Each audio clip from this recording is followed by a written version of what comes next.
حسین توسلی هست. سلام علیکم. ببخشید ما اینقدر دور هستیم به شما. صدای منو دارید که؟ اون عقبی‌ها حال میکنن؟ روز دختر رو به همتون تبریک میگم، به خانمایی که اینجا هستن. حالا یه سری آقایون هم دارن نگاه میکنن، به آقایون هم تبریک میگم. من خودم اصلا خیلی دختر دوست دارم، خیلی دوست دارم دختر دار بشم. منتها مامانم مخالفت میکنه. میگم چرا؟ میگه اولش باید زن بگیری، اینطوری خالی خالی که نمیشه.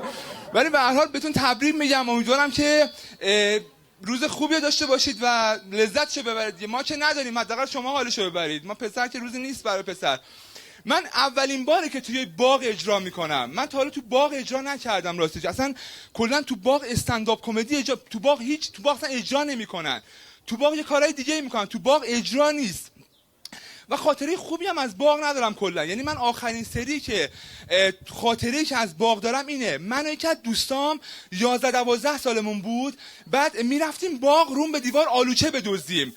بعد ما یه دیواری بود، شما تصور کنید 400 متر دیوار بود، و اینو پریدیم تو این دیواره. فکر کن پشت این دیوار صاحب باغ 2 تا چاه کنده به عرض 1 متر. ما افتادیم توی 2 تا چاه. بعد عرضش 1 متر بود، طولش 27 متر بود. یعنی افتادیم یه رو بعد گفتیم آخ. بعد شانسی هم که آوردیم، این چایی که من افتادم توش چاو کنده بودن، به آب رسیده بودن.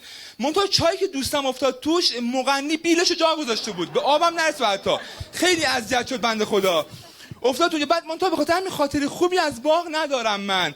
یعنی حضور شما عرض کنم که دوستم اتفاقا بیشتر اون زیاد خاطره خوبی نداره. دلیل اینکه میرفتیم آلوچه می‌دزدیم میگفت آلوچه خیلی جرم بود. حالا دیدم شما دارید توت می‌خورید، خیلی خوش می‌گذره بهتون، حال می‌کنید. ما آلوچه می‌دزدیم، آلوچه خیلی جرم بود. منتها اینکه ما دلیلی که می‌دزدیم دقیقاً همین بود. آلوچه اصلا دوست نداشتیم. منتها چون فکر می‌کردیم جرونه باید بدزدیم حتما. بعد به خاطر همین می‌رفتیم آلوچه دزدی. منتها الان موقع فقط آلوچه گرون بود. الان همه چی گرون شده. چرا اینطوری شد یا قیمتا؟ یعنی ما چند وقت پیش رفتیم کتاب دعا بخریم، زده بود 147,000 تومان. دارن راههای ارتباط با خدا رو هم میبندن. بعد رفتیم میبینیم کتاب بود نصیحت‌های شیطان به شما، 17 تومن. گفتیم همینو بده، هر کار گفت نمی‌کنیم دیگه، این عالیه. گفتیم همینو بده به ما. بعد کتاب میشه بود، تو این کتاب نوشته این تو این کتاب توش مثلا راهکارهای شیطان رو گفته بود، با چه روش‌هایی شیطان شما رو گول میزنه. کتاب جامعی بود، تقریبا من همه‌شو میدونستم. منتها داستانی که وجود داشت این بود که چرا شیطان میخواد ما رو گول بزنه. یعنی من هر چی فکر می‌کنم چرا میخواد ما رو گول بزنه. 2 میلیون سال پیش بابای ما رو گول زد، از بهشت افتادیم بیرون، یه سیب خوردیم و بهش با ول کن دیگه، ما رو آواره کردی، ول کن دیگه. بعد چه اتفاقی میفته حالا؟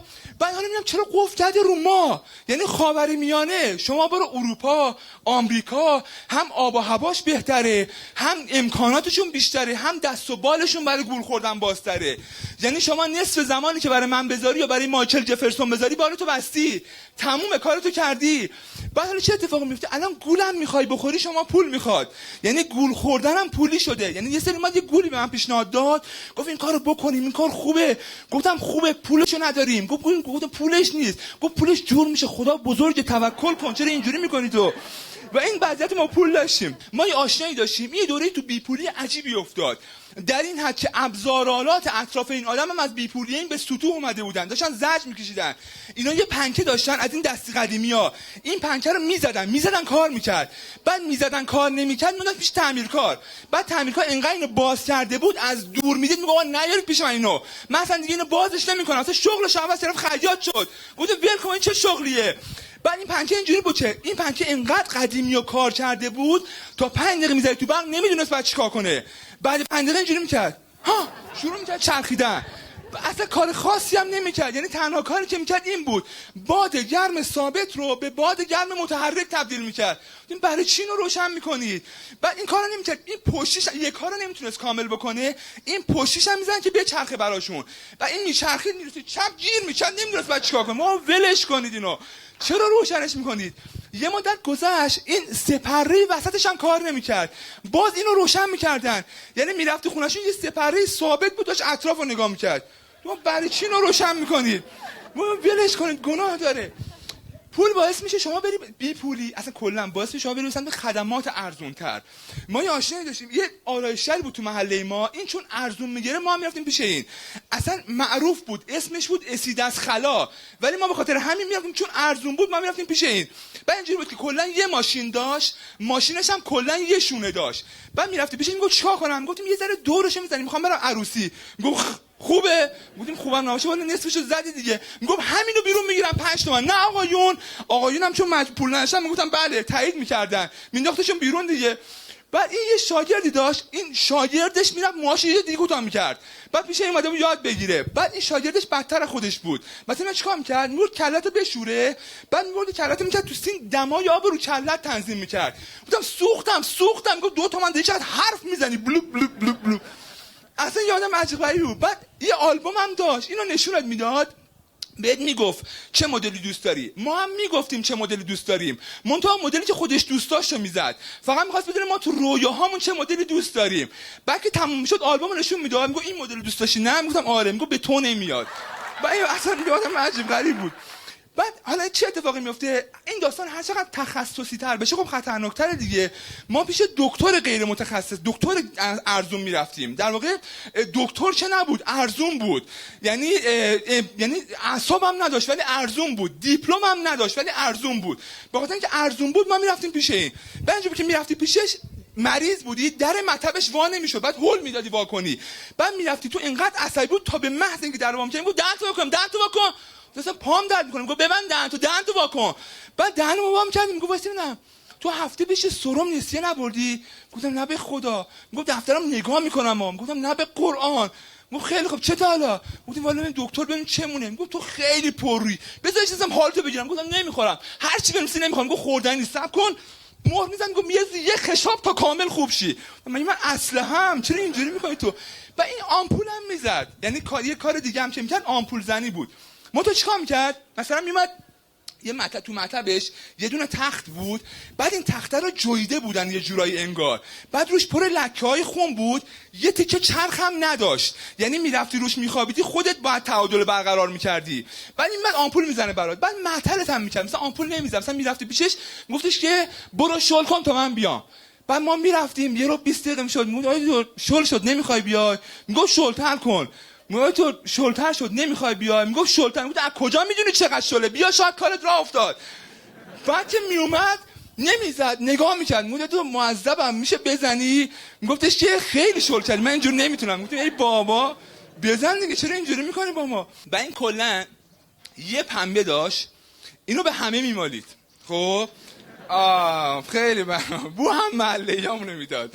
مثلا خیلی میگم آقا نمیخوای اینو عوضش کنی؟ میگم ببین اینم چون آشنایی دارم میزنم بقیه رو خوش میزنم. گفتیم باشه اشکال نداره بزن اینو. بعد میزد یه عادت عجیب، مثلا اصلا حالا یه چیزی هم که داشت، مثلا میخواست آمپول بزنه بهت استرس میداد. مثلا میومد چیکار میکرد؟ آمپولو در گوشت باز میکرد، میگم بعد تو گوشت پر میکرد خالی میکرد. میگم آقا درد چه نداره؟ میگم نه نداره، فقط میلای تخت محکم بگیر. گفتیم باشه. بعد آمپول هم که میزد یه عادتی که داشت، پنبری که برام داشت، مثلا راست کیس میکرد میزد چپت، اون پنالتی داری میزنی. یا مثلا آمپول میزد میگفت درد نیومد عزیزم، میگفتم نه درمو دوباره میزد، میگفت حالا چی؟ گفتم آره. میگفت به دکتر دروغ نگو. گفتم ای بابا چرا اینجوری میکنی تو؟ مرسی. بعد اصلا هم شغلشو دوست نداشت، یعنی یه سری من داشتم پیشش آمپول میزدم، شیفت کاریش تموم شد یه چند رفت، شیفت بعدی اومد در آورد. گفتم دکتر. میگفت شیفت من تموم شد دیگه، من هیچ کاری با شما ندارم، رفت. و این داستان رو داشتیم. حالا یه اتفاقی میفته، پول تو همه چیه شما موثره، یعنی پول حتی توی ازدواج شما هم موثره. یعنی چرا قبلش در مورد ازدواج بهتون بگم، ازدواج یک بازه‌ای داره، یعنی 18 تا 24 سالگی اوج درخواست شما برای ازدواجه. 24 رو رد کنی کم رنگ‌تر میشه. بعد چه سن عجیبیه 20 سالگی، یعنی من تو 20 سالگی احساس می‌کنم همه رو میخوام. 3 نفر رو 100% میخواستم، بقیه فقط درصداشون فرق میکرد. بعد به خانواده‌ام گفتم یا این 3 تا یا هیچکی. گفتم اصلا نمیشم چیزی بسرم، گفتم من بدون این 3 تا میمیرم، یه کاری برام بکنید. حالا چرا میگم پول با ازدواج شما رابطه مستقیمی داره؟ ببینید پول با اعتماد به نفس شما رابطه مستقیم داره، اعتماد به نفس شما با درخواست ازدواج توسط شما رابطه مستقیم داره. ما یه دختر خانم، من از یه دختر خانم توی دانشگاه خوشم میومد و می‌خواستم باش ازدواج کنم که اونم 90% پسرای دانشگاه ازش خوششون میومد و می‌خواستن باش ازدواج کنن. اون 10% هم می‌خواستن، زنشون نمیذاش. این خانم هم اصلا خیلی خانم مناسب، یعنی همه چی کامل بود، یعنی هم صدای خوبی داشت، هم چهره خوبی داشت، واقعا چهره خوبی داشت. یعنی ببین اینا اینجوری پولدار بودن.